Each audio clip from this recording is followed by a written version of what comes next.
This week you will be playing Nino Rota piano concerto with Mackenzie Melemed as the soloist of the Oulu Sinfoni. And I was just flicking through YouTube and I found out that the most popular piano concerto video in YouTube is Anna Fedorova playing the Rachmaninoff Second with 37 million views. And then when I looked at Nino Rota, he had around 2,500 views. What do you think of these numbers? Well, you know, this is this most popular piano concerto, and you know, there's a lot of marketing behind some of these YouTube things. Of course, Rachmaninoff is wonderful, but as I hope the audience discover, there are many more wonderful piano concertos in existence. Exactly, because the Nino Rota music is great. It's really fantastic, romantic type of huge emotion. Touching, great music. Why on earth has it been lost? It's the same as so many other pieces. I mean, there's so much repertoire that deserves to be heard more. I suppose also people can be a bit sniffy because Nino Rota wrote a lot of film music. And so in a lot of people's minds, film music is separate than concert music, and it's not serious concert music, so we should not be listening to it. But I think completely the opposite.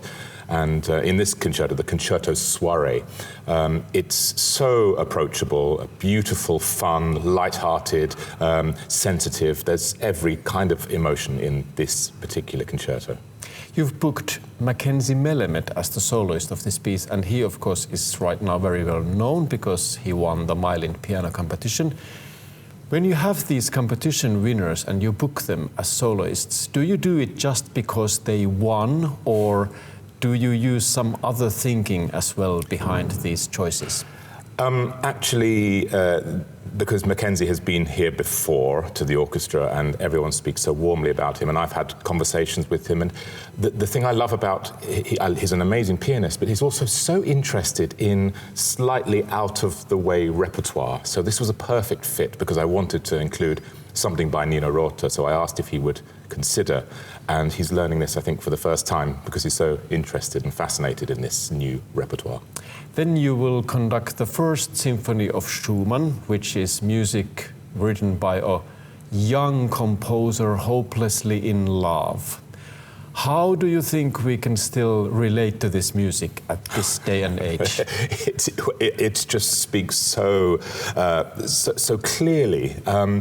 For a while, people sort of put down Schumann's symphonies and that he couldn't orchestrate properly, blah, blah, blah, because he wrote for the piano very well.